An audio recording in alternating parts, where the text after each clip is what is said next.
drama, and excitement. The American Sports Cavalcade.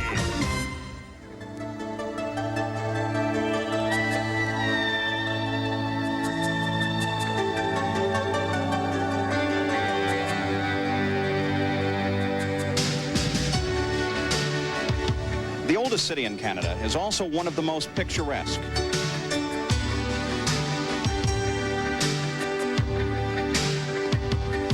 Quebec City, located 200 kilometers north of Montreal, is the capital of the province of Quebec and is said to retain its European influences more than any other city in the Americas.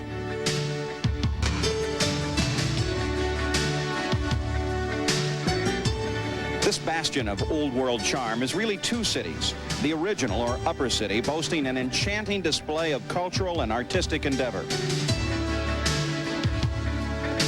The lower city, by far the most populous, encompasses the commercial and industrial activity.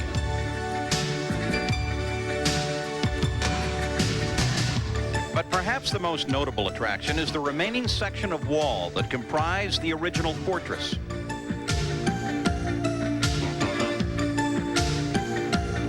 Travel south to Montreal, the other great city of Quebec province, and you'll pass the Sanair International Dragstrip.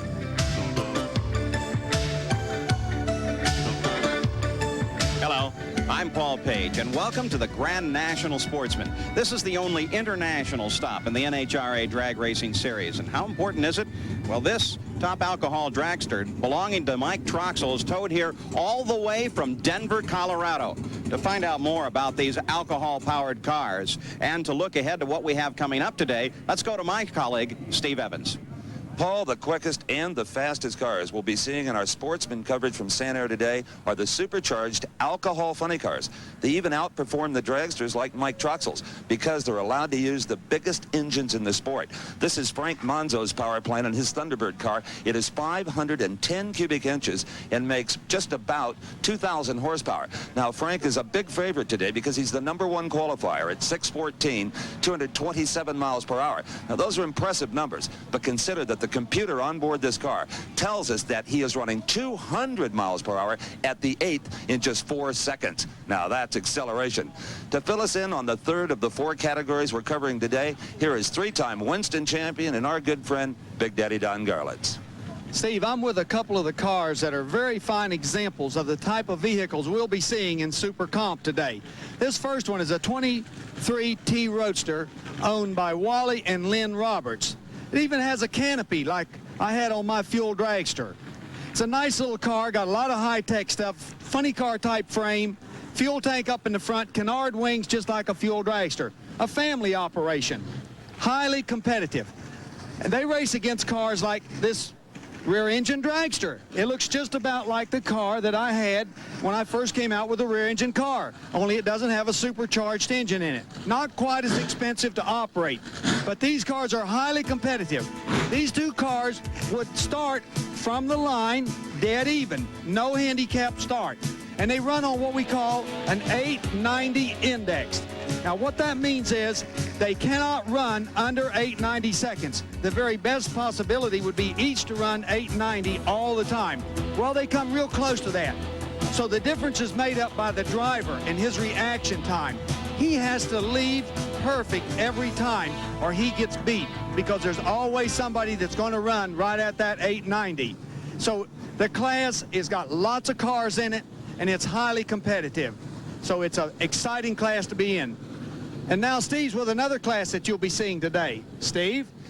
That Super Comp class, Don, is really neat because you can do it so affordably. For probably under $10,000, you could have a really neat car and run it all season long on the same engine because you don't need a big, expensive racing engine. Most any good motor will run an 890, and that's all that's required of you. But if you move up to the 4th class, we'll be showing you today, Competition Eliminator, bring your wallet. These are very sophisticated race cars, a number of classes under one umbrella, and the equalizer is the index system and the handicap lights on the Christmas tree. We'll talk more about that later. Take a look at the Oldsmobile Oldsmobile F-Gasser of David Nickens. This is a $35,000 handcrafted race car, a $25,000 engine. Very expensive racing, very competitive racing, and their paydays are quite a bit bigger than the Super Compers. Now, the top alcohol dragsters have already eliminated down to a final round. 2 cars. We'll be showing you that race a bit later on. But right now, it's time to make some smoke for the fans here at Sanair with top alcohol funny cars. Well, Steve on the line, and his top alcohol funny is Frank Manzo. Now, the top alcohol funny cars use the Pro Start. That's 0.4 of a second of yellow and then the green light. The engines can be up to 565 cubic inches. The largest engines in drag racing, the cars can weigh no less than 1,800 pounds. Manzo will face Arnie Karp in round 1 of top alcohol funny car. These truly are 2 of the best alcohol funny cars based on the East Coast. Frank Manzo was the Winston champion in 1981 and 86. Arnie Karp, the Yellow Machine, has won a number of national events, particularly the Summer Nationals in Englishtown, New Jersey. Interesting, Paul, you said 564 cubic inches. That's right, that's the maximum. Manzo was only at 510 because the car has to weigh 4 pounds for every cubic inch in the engine. Some prefer a little smaller motor. Some feel build it to the maximum. You can more than overcome that weight. Now, top alcohol funny cars started here at Saint-Pie, Canada, Sanair Speedway, with an 8-car field. And there is, you can get some evidence of it in the blowing of the smoke from the burnouts, a bit of a headwind. What will they do to compensate that, Steve? I don't think there's an awful lot you can do to compensate for it, Paul. They're already making as much power as they can with these engines. These are as methanol fuel in the tank. You can't add anything to that. They're already running the blower as hard as they can because the traction is very, very good here. So all it'll probably do is just slow them down at the tick of the clock. Frank Manzo comes into this event as the #1 qualifier with a 6:17, and so he has lane choice, and as you can see, has chosen the far lane. He will face in the near lane Arnie Karp from Peabody, Massachusetts in his 88 Forenza, the #5 qualifier. Manzo is a 3-time winner here and will be driving his 88 Thunderbird. Now, Manzo races Karp. That's 1 versus 5 in the qualifying order. And that's how they pair them up. 1, 5, 2, 6, 3, 7, and 4, 8. So the 2 quickest cars, as far as qualifying are concerned, cannot meet until the final round. You can see very sparse instrumentation on these cars. They're far too busy in the 6 seconds they have to be looking at any instruments whatsoever. They'll check the oil pressure gauge just before they leave the starting line because that is one gauge that can show you some imminent danger if it's low. And Steve, they'll approach the starting line a little bit different, won't they? They'll bring it up to full revs well before the lights. That's right. These have 3-speed transmissions, a lot of torque multiplication. They leave the starting line very hard. It really pushes the driver back in the seat. And you're right, they do use an awful lot of RPM. They're free-stage. The top yellow lights are on. Karp moves in, followed by Manzo. There's that pro start, and Manzo launches hard. They reacted at the same time, but you can see the launch of Manzo was far superior, and he wins it at 620, 223 miles per hour to a losing 644, 217. Well, Karp reacted faster, but by a mere 100th of a second. And watch Manzo over in the far lane, because when he drops the clutch, he really powers out of the box. The launch of these cars is so important to their overall performance that often when they're testing them, they'll only set up plots at 60 feet. That tells them just about everything they want to know. Well, here in the yellow car, Arnie Karp unfortunately already knew that he was probably going to lose this drag race. Frank Manzo takes this victory in round 1. 620, Frank. Well, we're very happy with that. It's a pretty big headwind out here today. And I was a little concerned with the track with so many oil downs, previous oil downs. But we're very happy. I think we can run 2 more and possibly win the race. Thank you very much. Thank you. So Frank Manzo, the 36-year-old construction owner, moves ahead. And we'll be back with more from Saint-Pie, Quebec, Canada, right after this.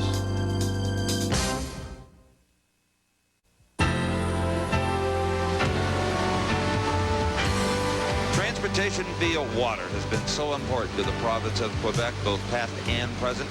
In the old days, the Chaudière River we're looking at was an important source of transportation for the French colonists. Now, well, there's an awful lot of film burned up by tourists. It really rivals the Niagara Falls in many respects. Tremendous power. And it's power we bring you today from Sanair International Dragstrip in Saint-Pie, Quebec. I'm Steve Evans along with Paul Page and Don Garland. And Paul, it's time for race number 2 and round number 1 of Top Alcohol Funny Cars. And we are looking at the first top alcohol funny car driver over 230 miles an hour. This is Bob Newberry in his 1988 Oldsmobile. And Newberry performs the ritual burnout. Well, actually, it's more than a ritual. It gets those 17-inch wide tires hot. It also puts some hot, sticky rubber down on the racetrack. You're literally building your own racetrack. And in the far lane, bouncing to a stop on those tires that only carry 6 pounds of air pressure, is Newberry's opponent, Craig Gleason, in his 87 Trans Am. Now, once you've laid down those tracks, it's so important that the crew back you up in exactly the right position. Craig Gleason is from Union, Maine, driving an 87 Trans Am. He qualified in the 7th position. Bob Newberry is the official NHRA national record holder for speed in the class. He qualified number 3. And here we see that all-important crew person backing up Gleason. They use a variety of hand signals. They're going to just try to put it right on those tracks, Paul. Of course, that's very important to make sure that the wheels are sitting exactly where they want them, that tire patch is on the best possible point of ground so that they can get a good launch. And we can see there, Steve, that concrete launching pad, which exists at all NHRA tracks. 2 different surfaces actually on the drag strip. They start on this concrete pad, though it's mostly ground in black there from the passage of tires over it, and then just a few feet down the course it transitions into asphalt for the remainder of the quarter mile. That's right. The tires can't tell the difference because it's rubber on both surfaces. You hear the RPMs come on, and there is the green light. It's a good start by both drivers. Newberry taking control, some handling from Gleason. He may have got off the throttle a bit. Delighted crew for Newberry as he defeats Gleason here in round number 1 at 6:24 to a losing 8:65 when Gleason threw in the towel. In the meantime, back up at the starting line, action continues. Round number 1, top alcohol funny car, as we take a look at the machine of Ed Parker. He's ready to face John Samolak. Look at the headlights on that car. Do you recognize him? This is kind of a caricature of a Dodge Daytona, if you will. They chop and they channel and they do a lot of things, but they try to keep some of the characteristics of a Detroit automobile. There you can see the Dodge Daytona look-alike rear-end machine as well. As Parker does his burnout, now these are 3-speed machines. They do their burnout in high gear, and while that may be fiberglass as the cover, what's underneath is thoroughbred race car. Let's go to the far end. What do you think there? 6:24. Well, I'm a lot more pleased with that 24 over my qualifying runs. I run a 32 and then shook real hard yesterday with a 36. And I was pretty pleased with that because I made a big move in the bow housing, changed the clutch around quite a lot. The car ran pretty decent speed, too. I think it ran 223. So I got Manzo next round, and Frankie run a 20 flat. And Frankie's tough, but we're right there knocking on the door, so it should be a pretty good race. Looking forward to it. Longtime drag racing fans will remember the name John Samolak. He was just a terror among the alcohol dragsters, but when the competition got a little too tough for those small motors, he moved over to the funny cars. Ed Parker, we're watching his Daytona backup right now. The number 8 qualifier just did get into the program. He's from Maine and gives away quite a bit in experience to this man, John Samolak, who has experienced the thrill of winning NHRA national events in the past. Well, they call him Smoky John Samolak. He's 40 years old from Linden, New Jersey. He won the Summer Nationals in 1987. And this is a car that he bought from Frank Manzo. Well, the racers will tell you, be careful selling those old used cars. They can come back to haunt you. So Samolak in the near lane. There is Ed Parker staging that Daytona over in the far lane. As always, they move up very carefully. There's only inches to work with there. And if you overstage, you could accidentally red light or foul start even though you really didn't intend to. Every driver has a hold of the brake as hard as they can. It's a handbrake in these cars. Parker moves in. Samolak is in and the race is underway. In the near lane, trailing a little bit of smoke, is John Samolak, and he wins by less than a car length. An excellent drag race.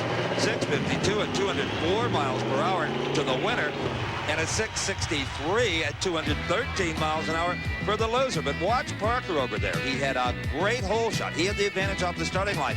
So that race was really closer than the numbers might indicate had they left together, Paul.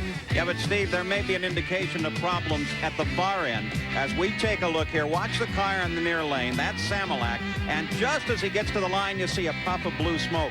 In an alcohol car, that could mean real trouble. Let's go to Don Garlitz. 6:52. We got a little oil coming out of it there, John. Put the rods out. It's dead. It was going to be our spare motor after this weekend. It was running good. It was running to, low 30s in it. Guess the crank just didn't take it. Gonna fix it? No, we got nothing to fix it. The spare motor's sitting home, set all up for the Summer Nationals. So have to go back home now and finish putting it together and get it in for next weekend. We got a match race for Ford down in Maple Grove. So we're done for today. That's it. Yeah, next year. That's all. Rods are out. The last pair in round number 1 will be Peter Gallen and Herb Rogers. One of those two men, the winner of round 1, will face a bye run because Smokey John is out. We'll be back with more from Sanair Speedway in a moment.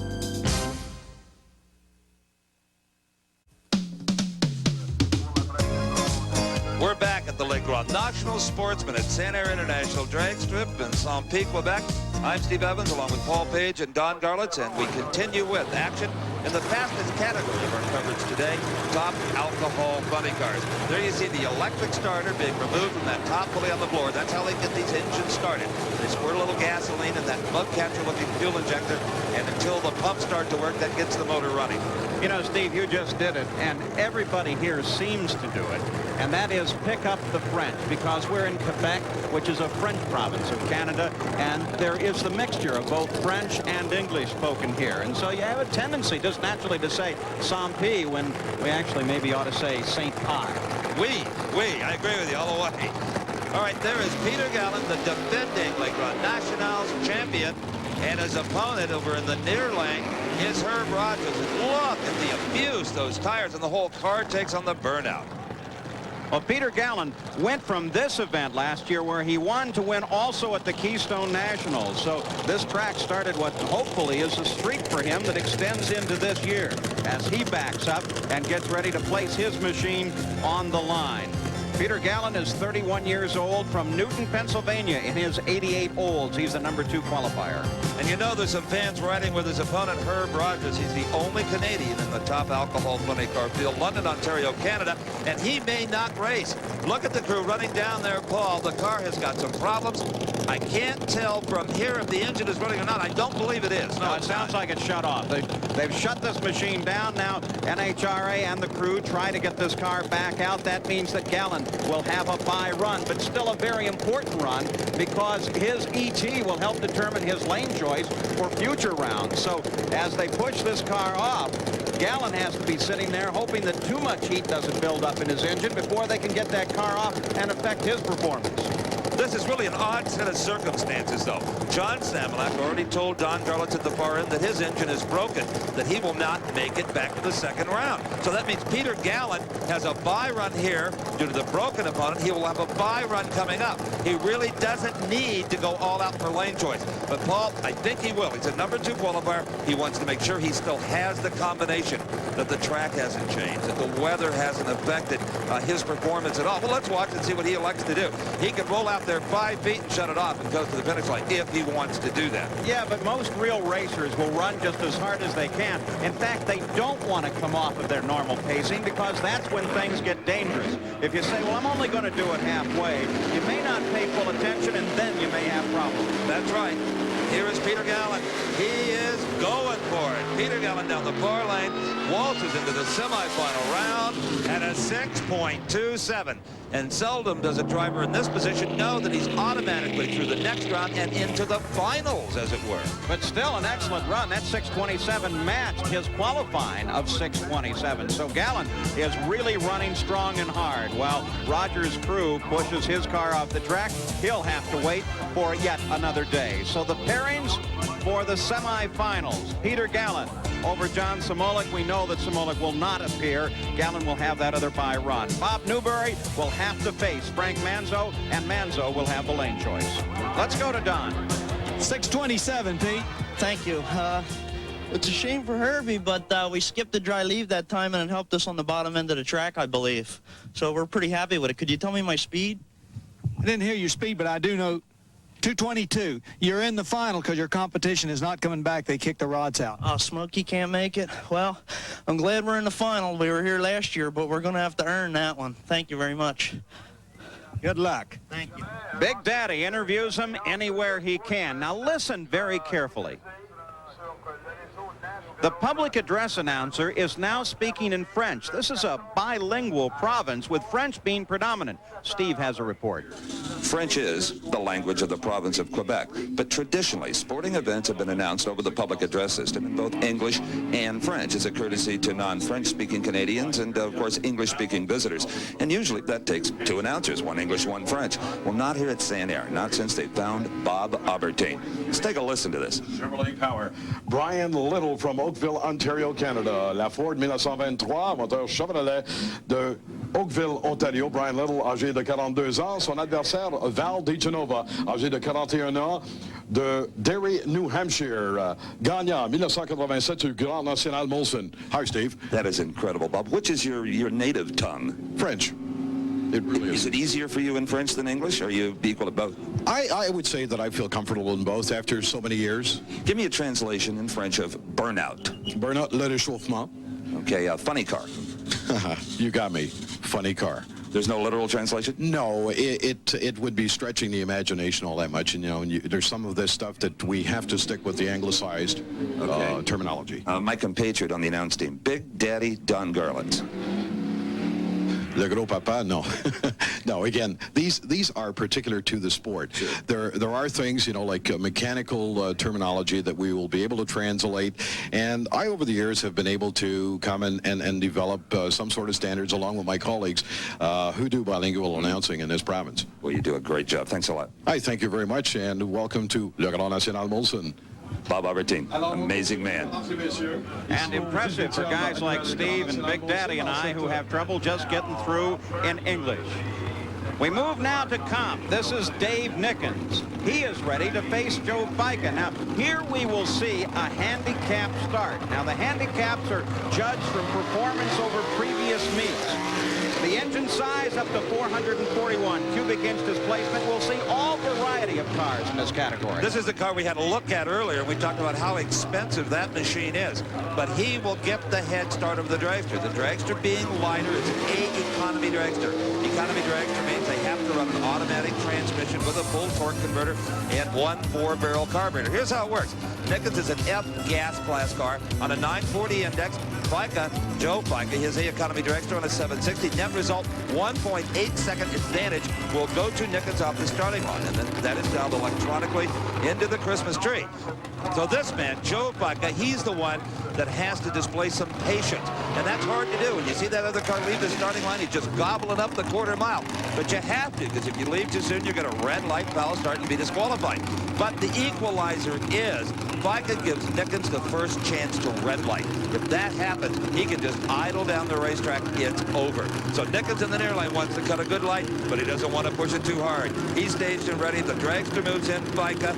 Remember, it's Fica who has to wait. There you see what 1.8 seconds looks like in the Christmas tree. Nickens away clean, and here goes Fica, the old tortoise in the hare, Paul. Boy, that wait at the starting line had to be an eternity for Fica, and Nickens absolutely blasts the index with an 889 at 152 miles an hour. Well, Nickens is the top F-gasser in the country. He runs well under that index. But if you lower the index, it affects every other F-gasser. They're no longer competitive. So that index is what the average good quality car should run. And speaking of high quality cars, here we go with the next race in competition eliminator. This is Tom Martino in his 86 IROC Camaro on the near side. He will be facing George Supinski in his 88 Beretta. But first, let's go down to the far end now. Don is with Dave Nickens. 882, Dave. Well, I'll tell you, that's a pretty good run for us. That's probably our best run of the weekend, and the conditions today are perfect. The traction's perfect for us, and half the battle's over with. Now we got to win the war. Up at the starting line, Martino and Supinski. Martino in the near lane, staging. We take a look at the indexes. And with this situation, Martino will be handicapped 0.4 of a second. And still, how you react to the light is important. Even though we don't see him side by side, where visually we can see the difference. The reaction timer definitely will tell us which driver had the better start. Okay, Supinski is away. Oh, and Martino way off the light. Supinski has 0.07 of a second already in the bank. He was that much quicker in reaction time, and boy, does it pay off for him. He might not have won that without that good start. An 8:55 at 157 miles an hour for Sierpinski, an 8:17 at 163 miles an hour for Tom Martino, but he just couldn't catch him. Now watch Martino in the near lane. Here the green light is on, and he just sits there and waits. And with the slow motion, it was a long wait, but that's also the way that you see it if you're sitting in the cockpit. Well, Martino certainly was gathering in Sierpinski, but with the 700s he gave away at the starting line, he just ran out of racetrack. So George Sierpinski will go to the semifinals. Don Garlitz is at the other end to talk with him. Good show, George. Yes, thanks. We needed that one, that's for sure. This All-American Chevrolet, we got to, try to help our sponsor, and that's what we're trying to do. Is it running good? We're running, pretty good. David's pretty fast, but we're going to keep, trying. Some of the guys are complaining about the little bit of wind. Did it bother you any? Yeah, a little bit of shake when you let out of the gas, but, that's normal. Yeah. Oh, you're doing a good job driving it, George. Thank you. Thank you, Don. We'll continue with comp, a fascinating category because of the staggered start.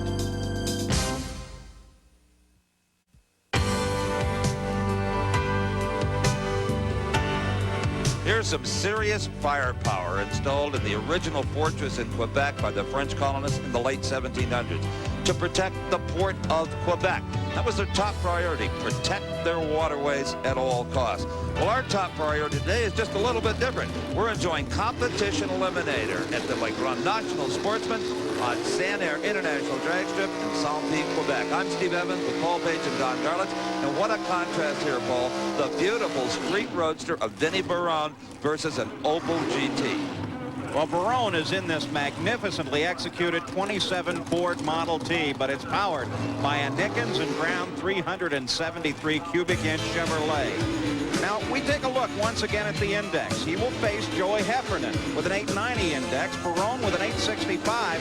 So Barone will be handicapped by 1/4 of a second. And the big reason for that is he has an engine almost 100 cubic inches bigger than the 284 cubic inch Buick V8 and the little Opel GT over in the far lane. Vinnie Barone, who won the Southern Nationals at Atlanta Dragway earlier this year, an NHRA championship racer in the sportsman categories for just about a decade, even more than that. Now there's the car that will leave first. That is Joey Heffernan. Joey staging very carefully. Remember, he has that first chance to red light. He's going to be very careful. A good light by both drivers. No advantage here as far as reaction time. Here comes Barone. Can he get around? Can he do it? No, he cannot. Joey Heffernan holds him off in the Opel GT, an 840 for the winner to an 821 for the loser. So 1/4 of a second difference in the tree. We look back at the starting line, look at the tree, you see the difference. As first it is Heffernan, then Barone rolling. Barone makes up the time very quickly, but then at about the halfway point, the speeds tend to even out. Heffernan goes on to the win. Well, you know, Vinnie Barone in the near lane is trying to push that accelerator pedal right through the floorboards, but that's all he can get out of it. He comes up 3/4 of a car length short. Heffernan comes from Havertown, Pennsylvania. Now, so does this car, driven by Bob Kaiser. Kaiser and Heffernan are teammates. Their families are fully involved in drag racing, and both of those cars are worked on in the same shop in Pennsylvania. Well, the big difference here is cubic inches again. That is a monster big block Chevrolet engine in the pretty little blue Roadster. Now, his opponent has a V6, much smaller cubic inches. That is Bob Kaiser. The D economy class is reserved for 6 cylinders. There you see the math, 1.15 second handicap. It'll be Zupka who has to wait. It'll be Kaiser that tries to take full advantage of the time that he's given here. So the car closest to us, Kaiser, will leave first. Already the tree roll for him. A long, long wait. Zupka is on his way now in the little Roadster. Can he make up the distance? Power comes up, rev comes up. No, Zupka can't get the job done. It's Kaiser with a 903, 149 miles an hour. Kaiser holds the lead all the way down the drag strip. So now we're completed in round number 3 of Competition Eliminator. We look at the pairings now for the semifinals. Kaiser will face Nickens. Nickens will have lane choice because he ran the furthest under the index.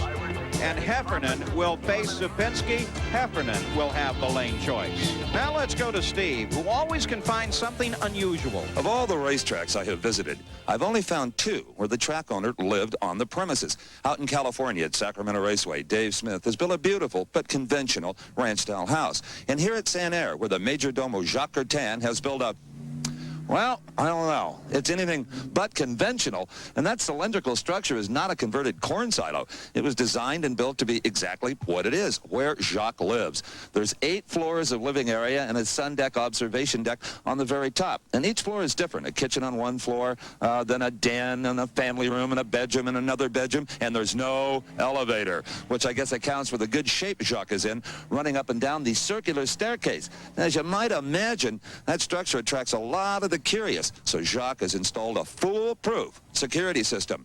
Roaming that tower is a full-grown female mountain lion. She's been declawed, but not defanged. Defanged. Boy, Steve picks up French so quickly. All right, we continue now with action. This is in Super Comp. 2 dragsters come to the line, Bill Reuter and Joe Jackson. This is the category Don Garlitz was talking about at the top of the show, where driver means everything, because the class has a performance limit of that 890. There's no handicaps involved. You can't run quicker than 890. So to play this game the smartest possible way, you cut the best light you can, hopefully better than the other driver, because you only want to win by whatever you absolutely need, right? So the whole trick is to be as good as you possibly can at the starting line. In Super Comp, first, an 890 index. You can't go any quicker. No breakout allowed, unless both of you break out. And then the one who breaks out the least is the winner. A heads-up prototype start, 4/10 of a second of yellow light, and then the green. And third, the minimum weight of the machine with driver, 1,350 pounds. And this appeals to competitors, Paul, because it's affordable and you can build what you want as long as the car is safe according to the rules. You like Ford engines, build a Ford. You like a Hemi, put a Hemi in it, whatever. Just don't run quicker than 890. That's all you got to remember. Joe Jackson in the near lane. In the far lane, Bill Reuter, both looking not to break out. 890 as quick as they can go.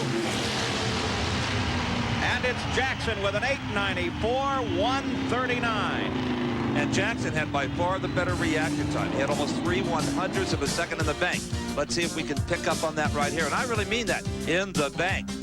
That means that Reuter now has to push much harder and takes a very serious chance of breaking out. And of course, if that happens, he's loaded up and gone. So Joe Jackson, here we pick him up about the 1/8 of the mile mark. Both cars trying to pace themselves to the end of the line and yet come home the winner. Joe Jackson wins. Let's go down to the far end and Don. Great pass. Hi, Don. How you doing? Hey, I'll tell you what. We haven't been getting them with reaction times, but down here's where it's been counting. Driving around, huh? Yeah, they've been playing with me in high gear, and I just letting them do whatever they want to do and run my own race. Just keep up the good work. That's all I can count. I just want this wind slip. Just want these wind slips. Keep on going. So Joe Jackson wins that one with his hole shot. In the meantime, back in Frank Manzo's pit area, they continue to work on his top alcohol funny car in preparation for his semifinal matching against Newberry. We'll be right back.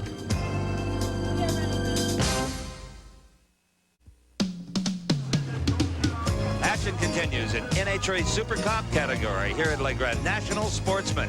Now, here is a dragster over in the far lane. That is Paul Donahue. The dragster is the most popular car in Super Comp because of consistency. Long wheelbase, you use an automatic transmission. They'll go out and repeat run after run. And the small block Chevrolet is really the engine of choice for most of those dragsters. So many parts and pieces available at very affordable prices.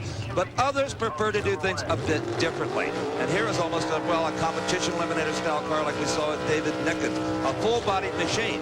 It is not going to be as consistent. It has a shorter wheelbase and a lot more variables. But that's what the man wants. That's what he's got. So in the near lane, Derry, New Hampshire's Val DiGenova, Super Comp. Now we're talking about why this is such an interesting class. Another one of the reasons is that you can literally run almost anything you want to bring, and you can run it on almost any fuel you can imagine. So if you like to experiment with the machines you like to play, Super Comp is the place to be. Absolutely. Just learn how to cut a real good light and know when to get off the gas. As Joe Jackson said, talking to Don Garlitz, they're playing with me on the other end. He meant they're on and off the throttle, trying to time that 890. The one thing they all do is try to launch as hard as possible. If you play any throttle games, it's at the other end. And as always in Super Comp, they're racing very close. But it looks like, yes, in the far lane, Paul Donahue with the dragster has pulled it out. His elapsed time is 890. Perfect. 144 miles an hour. DiGenova, an 889, which means the advantage off the starting line had to have gone to Donahue. In fact, you could clearly see it right there in the replay. Now, had DiGenova gotten to the finish line first, he didn't, but had he with that 889, he'd have been a loser anyway. A perfect example of what we were talking about earlier. In the Donahue and the far lane got the starting line advantage. It forced DiGenova to run that car harder than he really wanted to. Not only did he not get to the finish line first, he broke out as well. Don? 890 with a 4, almost perfect. Fantastic. Really great. I can't believe it. This is unreal. Real good friend of mine. I've been with him probably 10 years racing, and it's back and forth. I got him. Sorry, Val. Got any other tricks for him? Yeah, build a dragster. That's the best way to go. Have a dragster. Those door cars, you know that. Thank you very much. Well, the dragster works for Paul Donahue. We continue with the fight in round number 3 of Super Comp. Back up at the starting line in the near lane is 22-year-old Harry Dixon, and he will face 29-year-old Dwayne Beers from Highland Park, New Jersey. Well, here's a couple who agree with Mr. Donahue. They have built dragsters. A lot of these cars get passed around from team to team. And, you know, as far as the engine is concerned, well, you can have any internal combustion automotive type engine you'd like to build. And there's some other things you can also do with them. You can supercharge them, but you'd only do that if you had a little small engine, because 890 is as quick as you can go, and you can only supercharge it if you use gasoline or diesel fuel. Most of these cars are non-supercharged and on gasoline, about 90% of them.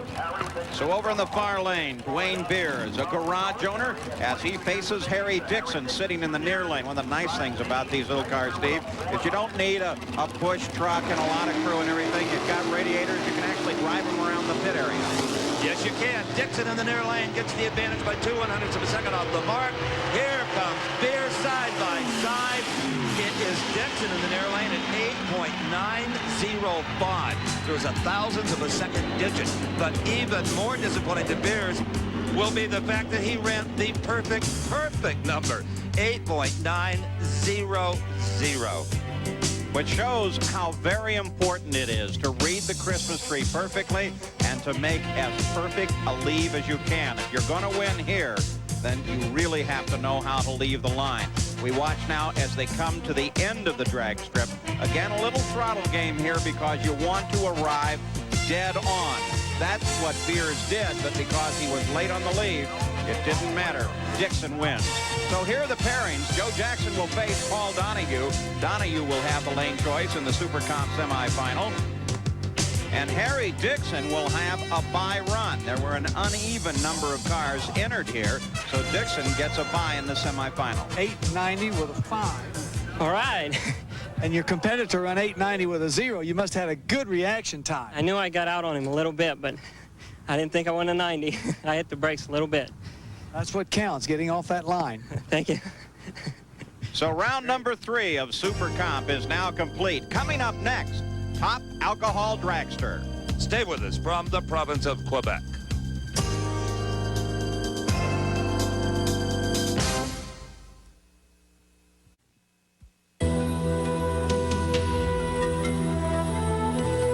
The giant St. Lawrence River as it flows past Quebec City. An avenue of commerce, and now with the addition of the St. Lawrence Seaway, a connection between the Great Lakes and the Atlantic Ocean. A tugboat moves leisurely, but not so peaceful is the travel at Saint-Pie, Canada at Sanair Speedway as we're ready for the final round in Top Alcohol Dragster.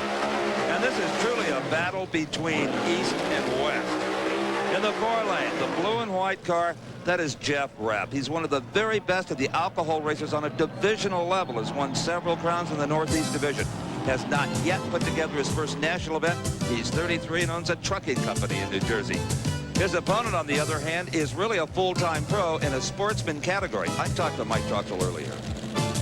The action we're seeing today here at Sanair is officially called NHRA Sportsman Racing because the vast majority of these competitors have businesses or jobs and they race for the fun of it or as an avocation. But not Mike Troxel, the driver of this Red Bullet, one of the finalists in the top alcohol dragster ranks. And you're trying to make a living at this for a while anyway. Well, I've sold a business that I had, and you might say it's a little bit of a midlife crisis that I'm trying to do the very best I can with it, and we'll just see what happens. You have to win a lot if you're going to make this work for the family. Well, you have to make every race count, and you have to be very selective about where you go, when you go, and you have to stay on top of your tune-up. We're glad you were here. Thank you, and good luck. Thank you, Steve.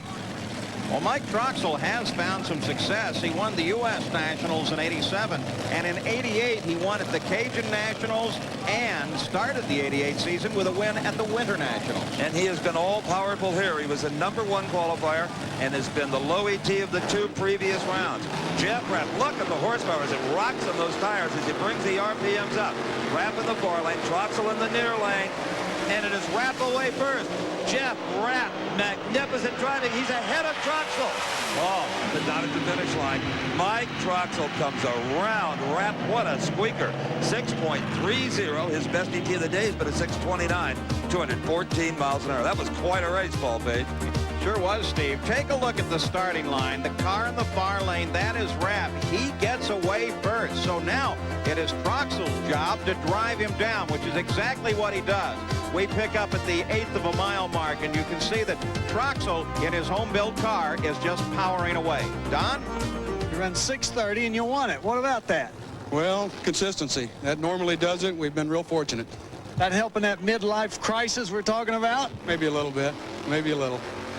That's great. Well, you look good. You didn't have any trouble all day, did you? No, we've had a real smooth weekend, and as you well know, it doesn't always go that way, so we're happy that we had a smooth one. Well, sometimes a little lady luck helps, but it's been a good day, good weather, and we're proud of it. Thank you, Don. I appreciate it. So Mike Troxel picks up the win in top alcohol dragster. Now let's move to the semifinal round of top alcohol funny car. Frank Manzo faces Bob Newberry. A couple of years ago, Bob Newberry walked away from a horrendous fire and crashed at Englishtown, New Jersey. Some thought he might not race again, but as you can see, he's still very competitive. On the other hand, Frank Manzo's Sanair has been very good to him. He won here in 1981, 82, 1986.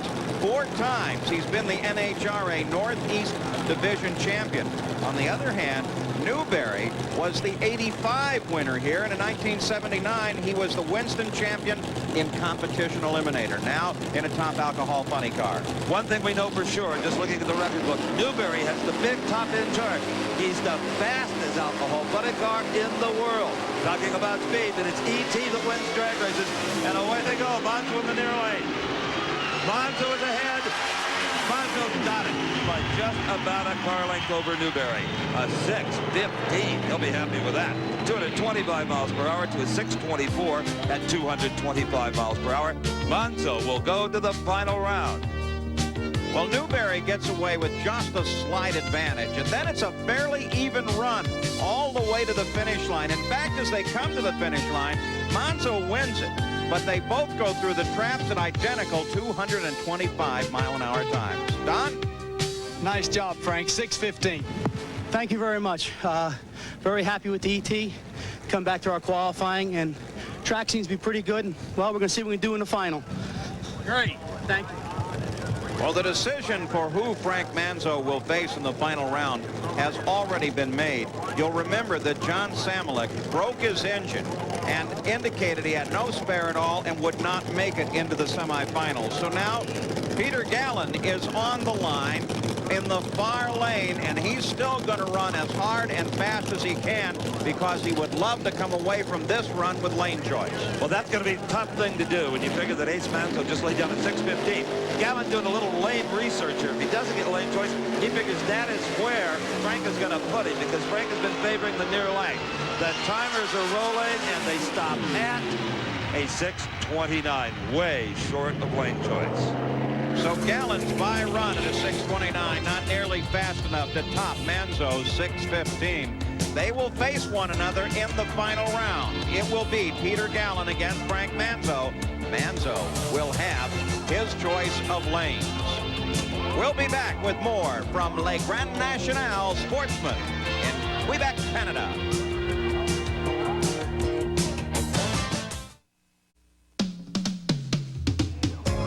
These Canadian race fans are just savoring every moment. Their once-a-year opportunity to see the best drag racing has to offer. And all on a beautiful day. Don Garlitz is at the far end with Peter Gallen. 6:29, Pete. Well, they gave us a free one, so we thought we'd try something, and as by the ET, it didn't work, so we'll have to go the other way. Well, that gives Manzo lane choice. Will you make any different changes for this next one now? Well, yeah, we figured whoever we had to run was going to be a real tough customer, so we tried to make a change, and lane, Frank will probably put us in the left, and that's the one we ran actually the last 3 rounds, so we don't mind being in the left. We just have to step it up. It's got to make a little more power. A lot more power to beat Frankie. He's hauling. And it looks like Peter Gallen knows how to accept that challenge.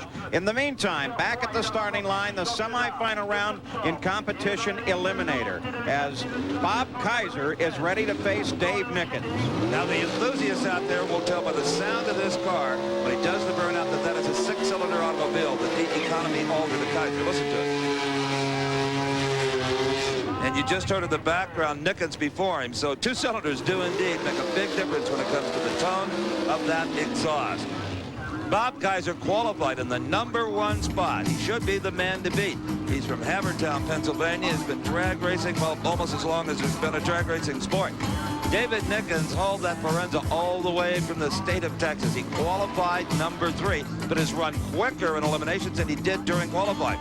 And here you see the story. The economy altered at 950, a 940 for the F-gasser of Nickens. By now, you've figured out that David Nickens is going to be handicapped 1/10 of a second. He'll have to sit there for a 10th. The lights are 5/10 between them, 3 amperes to green. Here you see the tree. The red light is on it. Kaiser's lane. Nickens is away. Kaiser shuts it off. Apparently, Kaiser must have overstaged just a little bit. Went too far forward in the staging process, and he red-lighted. So David Nickens goes to the finals with an 889 at 152 miles per hour. We've seen that happen many, many times over the years. It's called overstaging, where you'd get just a little too far forward. And Kaiser apparently had not accepting the explanation from starter Buster Couch, but Buster saying, hey, you know, the light doesn't lie.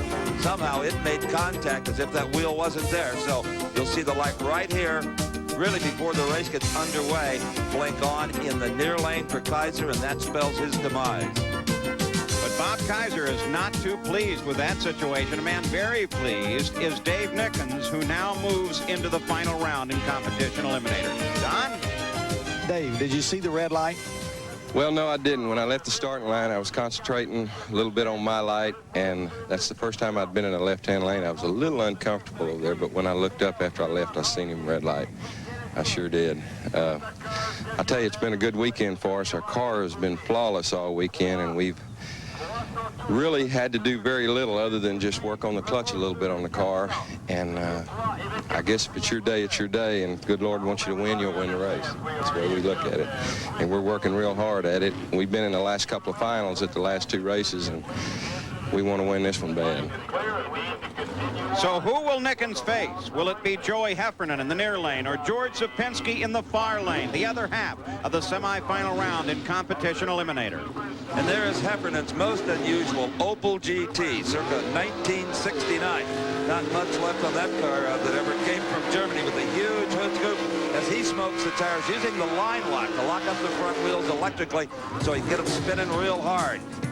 The 21-year-old Heffernan qualified second quick in the Buick-powered Opel GT. He faces George Supinski, who is the 11th qualifier in his Beretta. Now, both cars are B Econo altered. They have the same index, so there will be no handicap dialed into the tree. They will leave at the same time. And, of course, in competition eliminator, there's no breakout either. So this could set up to be a driver's race, except that Heffernan has had such superior performance throughout eliminations. You got to give him the A.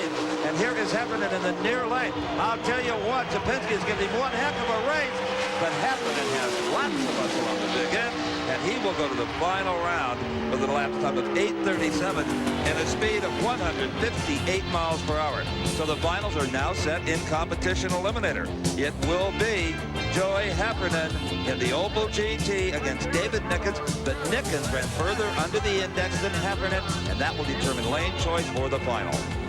And here, already preparing for the final, is Frank Manzo. They'll do a compression check on these engines, look very closely at the spark plugs. They don't usually take them apart unless there's some indication that something internally is seriously wrong. Here you see them adjusting the valve and just getting everything set and kind of massaged. Let's go down to Don Garlitz at the end. Joe, I guess you're proud of this little toy here. Yeah, definitely. I'll tell you, it's a cute little thing. It's little bitty. Is it hard to drive?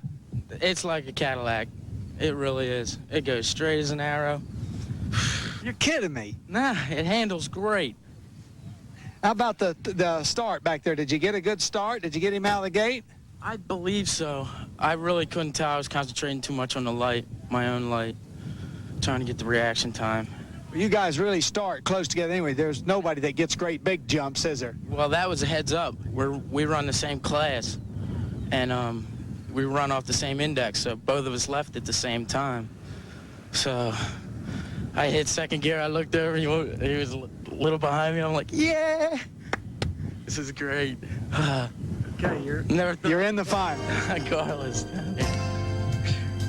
So the final round in comp is now set. We'll be back with the semifinals in Super Comp right after this.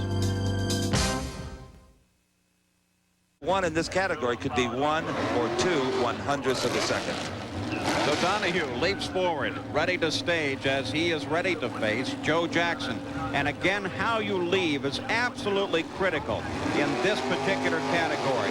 Looking at the tree and reading it right. They're off, they're running, neither one with particularly a good start. Joe Jackson was sound asleep. I wonder if something went wrong. But here he comes. Joe Jackson from behind. 896, 126 miles per hour to a 910 by Paul Donahue. That was one strange Super Comp race. Usually, if you're as late as Joe Jackson was in the near lane, you don't have a prayer. You know, I think both of them were actually caught by surprise. They had just rolled up, and it was a fairly quick light because neither one had a particularly great reaction time, but it was Jackson that made the most out of it. Jackson ran an 896 at 126 miles an hour. So Jackson now moves into the final round where he will face Harry Dixon because Dixon has a bye run. Oh, you had an 896. 896? Okay. I got one of the toughest people in the country in the final, so we'll just have to see what happens from here. Peanut Dixon, he ain't no slouch. We're waiting right here for him to see who's going to be. Run. He's got a bye run this round, so he run me in the finals. So it'll be me and him, boy. It's going to be a barn burner. I think I can get him. Good, good. Next shot. So back at the starting line, it's Harry Dixon. He'll face this man. And by the way, neither Joe Jackson or Harry Dixon has ever been to a final round. And I would suspect that's going through Dixon's mind as well at the moment. He doesn't want to do anything that will damage this dragster. There he is, Harry Dixon. He qualified 7th coming into this meet. He hails out of Homestead, Florida. And as you can see, look at this.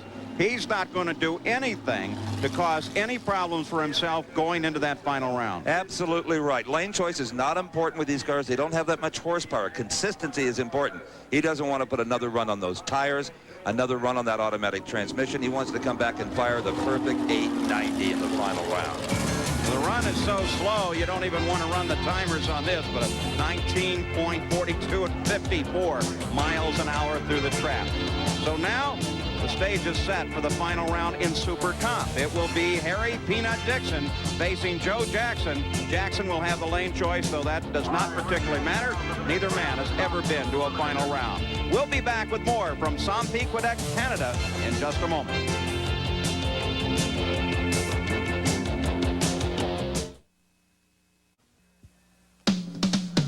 Here at Sanair, only the finals remain in Lane Grandnational Sportsman. Let's go to the far end where Don Garlitz is with Peanut Dixon. Well, it looks like you're just cruising down here for sodies. That's what it's for, I hope. I don't usually run my car out on the buy run. It's a habit I got into doing. Why break my parts? I used to do that a lot. I know. Feels great to be here. Well, you're in the final. You got a good, tough competitor over there, so I guess we're going to have a real good race. The spectators ought to enjoy it. Yeah, they should. I hope it's a good one. Thank you.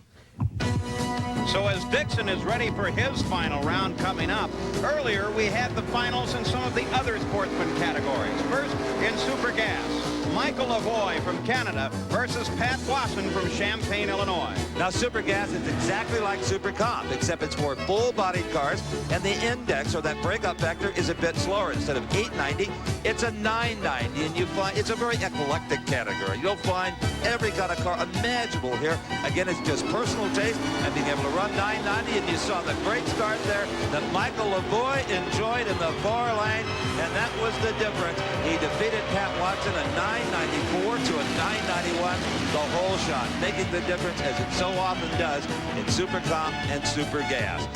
You saw the celebration there. Well, they were just getting underway. The fans hooting and hollering because Michael Lavoie was the only Canadian to win a title here today.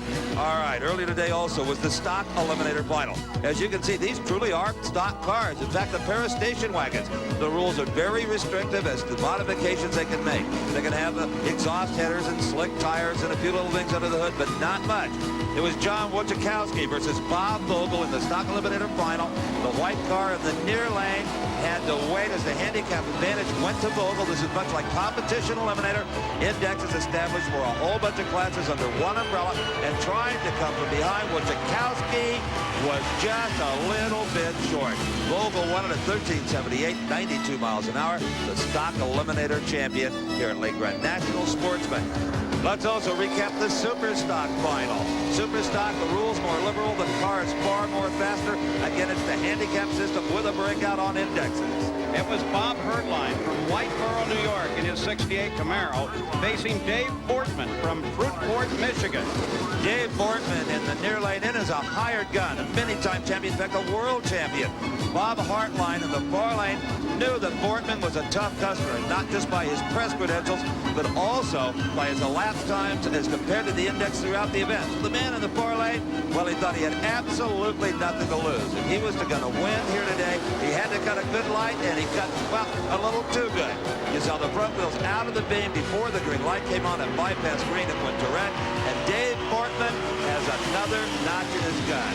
At 10.74 seconds, 123 miles per hour. Well, I'll tell you, Bortman, one of the winningest super stock drivers in the history of the sport. Some of the great sportsman action from just a little bit earlier in the day, but now we're ready for the comp final. It is David Nickens as he's ready to face Joey Heffernan. You know, Paul, it almost doesn't look fair. Did you notice that? The Opel GT rolled out. It looked like a little toy alongside David Nickens' Oldsmobile Forenza. Of course, Big Daddy referred to it just that way earlier, but as we have seen, he's put many a strong competitor away with that little toy Opel GT. Of course, David Nickens has put away his share in his time as well. Heffernan, a second-generation driver, and in that little toy, as you call it, there's a 281 cubic inch Buick V8 engine. Let's see how this race sets up. David Nickens in F-Gas. The NHRA has assigned an index of 940. Joey Heffernan, B economy older, the Vindial lighter car, 890 is the index. So it's exactly a half a second head start for that man from Texas, David Nickens. That's exactly one light on the Christmas tree. So Heffernan in the near lane will leave last. He has to sit, study the trees on the far lane. Nickens is already underway. Now away goes Heffernan. Heffernan with that Opel powered by a Buick playing catch-up. He's charging on him coming to the line, but no. Nickens gets the job done, and boy, are they happy about it. Nickens takes advantage of the handicap given to Heffernan and goes on to win with an 891, 151 miles an hour. The reaction times were almost identical. I doubt that we can tell in this replay. No, they look just exactly the same. And you know, Nick has had to have seen or at least heard Heffernan coming, because the little Opel was moving like a freight train down the near lane. I thought for a minute that maybe he was going to catch it. He had so much momentum, but he just came up a buffer short. Don Garlitz is with your winner. Great job, Dave. Thank you. Thank you very much, Don. I'll tell you, the car's been a picture of consistency all day long. We have done nothing but work on the clutch. We've stayed right on the number and worked on the driving all day long, and we just couldn't ask for it to perform any better. The car's done exactly what we've asked of it every time. It's been exactly within 160 foot out of 6 runs, and you just can't ask for much more than that. And like I said the last time, when the good Lord says it's your day, it's your day. And if you just hang in there and do your job, it'll be there. And I'd like to say thanks to all the guys at the shop for helping us out, make the horsepower that we've got right here. And Castrol GTX and Oldsmobile have done just a wonderful job, Lone Star Racing, and we just couldn't be any happier. Thanks, Don. It's been fun. I've enjoyed it down here, believe me. It has been exciting. I'll tell you what, we're glad to see you down here doing this, too. You're probably the most knowledgeable man in racing right today, and I'll tell you, we're glad to see you down here covering us guys. Here's the crew right here. They're happy, too. So the celebration begins for David Nickens. The final round in Super Comp and Top Alcohol Funny Car coming up next.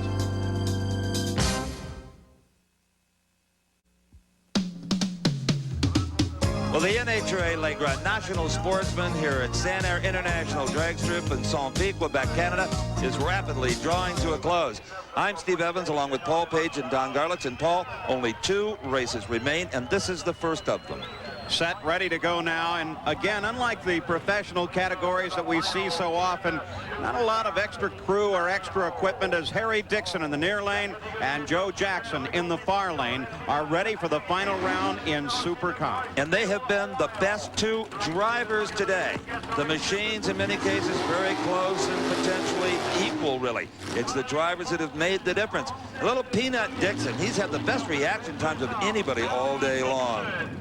And of course, the adrenaline has to be flowing just a little bit more in the veins of both men, because neither one of these men have ever made it to a final round. So personally, it's extremely important for both of them. Okay, let's watch and see if we can detect any kind of a starting line advantage for either driver.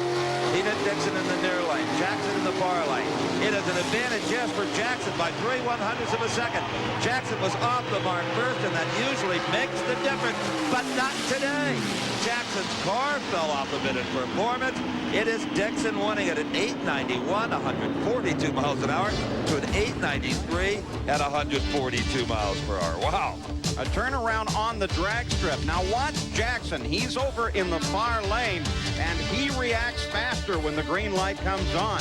But then Dixon, with a machine that's really performing magnificently at the 1/8 of a mile mark, comes on with more turns, more power, and Peanut Dixon goes on for the win. Are you the winner? Oh, it's great. Thank you, Don. Appreciate it, man. What a race. Wasn't driving it for no Coke that time. No, not no soda that time. This feels great. I just want to thank my dad. He makes all this possible. Is that right? Yeah. Him and Steve Cohen, who's my best friend, been helping me through it all. This is great. It's great to have friends like that, isn't it? Yeah, it is. It really is. Wonderful. No matter how many big races that young man goes on to win, he'll always remember that moment with Big Daddy Don Garlitz. 2 races to go. The 2 best supercharged alcohol funny cars on the grounds today, Peter Gallen and Frank Manzo. Now, there's no secret about it, Paul Page. Peter Gallen has had an awful lot of luck in that poverty-stricken automobile.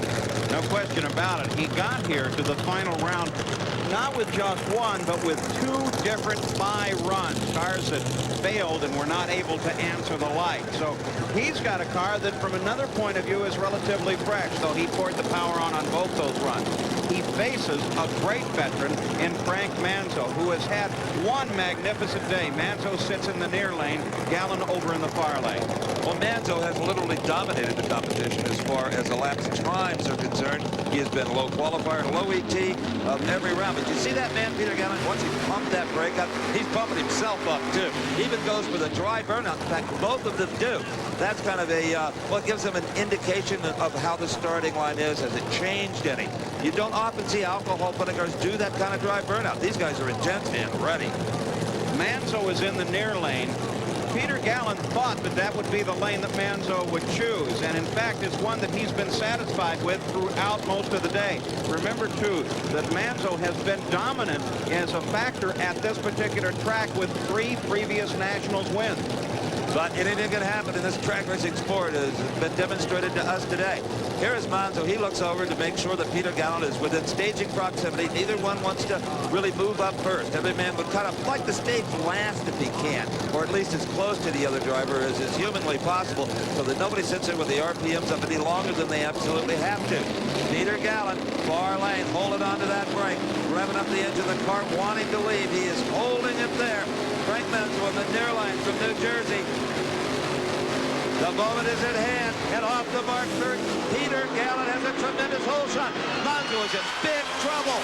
Oh, Paul, he got him. Absolutely unbelievable. Gallon, for all rights and reason, really should have won that race. He came away well ahead of Manzo. Gallon cut an almost perfect light, and more importantly, 11/100ths faster than Manzo. But Manzo really poured on the power at the top end, turned a 6:14, which, by the way, is a personal best for Manzo, and it was necessary for him to win here in Canada. So as a happy and victorious crew heads down the drag strip, let's go to Don. 6:14, 2:26. Congratulations. We needed every bit of it to pass Peter Gallon. He did a heck of a job on a tree. Treated me pretty good. I'd like to thank my sponsors, TRW, Keystone Automotive, Key Auto Parts, Motorcraft, my crew, John, my wife, Michelle, and everybody else who helped me for a great weekend. Thank you. You put on a real show, Frank, and we've enjoyed it down here, and I'm sure the spectators have too. Well, we're just one of them weekends when it's right, it's right. You bet. You can always tell. You kind of felt that way at the beginning of the day, didn't you? No, not really. I never feel that way. I'm never overconfident. I just try and do better every round if I could. Don't sometimes you get a good feeling that, you know, things are going smooth, the motor's running good? I do, and usually I go out first round. Oh, my goodness. Well, congratulations again from all of us here at Diamond P, and we've enjoyed it. Thank you very much. For Frank Manzo, it's a 4th victory here in Canada. It's been a great day with the Sportsman. Congratulations to all our winners. This is Paul Page for Steve Evans and Don Garlitz, as we say so long from Sanair in Canada. The executive producer for American Sports Cavalcade is Harvey M. Palish. Produced and directed by John B. Mullen. Promotional consideration provided for and a fee paid by the Style Auto World Championship Team, the nation's premier source of fast lane fashions. Style Auto, the champion's choice for the style of your life.